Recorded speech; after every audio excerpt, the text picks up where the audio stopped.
રાજકોટના ward number 6ના કોંગ્રેસના ઉમેદવારના ભાજપ ઉપર આરોપ। ભાજપમાંથી છેડો ફાડી કોંગ્રેસમાંથી ઉમેદવારી કરનાર દેવુબેન જાદવના પ્રહાર।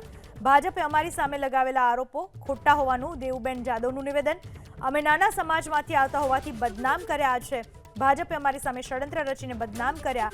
વોર્ડ નંબર 6માં કોંગ્રેસના ચારેય ઉમેદવારોનો વિજય થશે।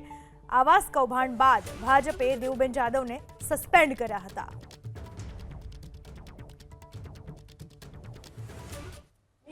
સતત 10 વર્ષ એક ધારા કોર્પોરેશનમાં કોર્પોરેટર તરીકે સેવા બજાવી છે અને નાનાથી માંડીને મોટા માણસો હર કોઈ આવે કામ બાબતે તો કોઈને પાછા નથી વળા કે આ કામ નહીં થાય।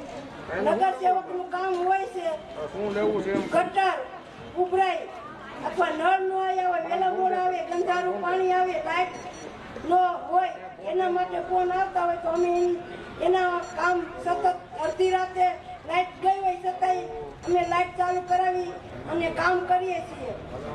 અમને ભાજપમાંથી હું કોર્પોરેટર હતી પણ અમને નીચા પાડવા માટે અમારી માટે ષડયંત્ર રચવામાં આવ્યું હતું કેમ કે નાના સમાજમાંથી આવેલા અને આગળ આવે તો એને પાછા પાડવા માટે અમારી માટે ખોટા આરોપ નાખ્યા અને એ આરોપ સાવ ખોટા અને પાયા વિહોણા હતા। એ અમે સાબિત કરી બતાવી છે અને અત્યારે કોંગ્રેસમાંથી ટિકિટ આપી અને હું 4 ઉમેદવારની બાહેધરી લઉં છું કે બહુ જંગી મતની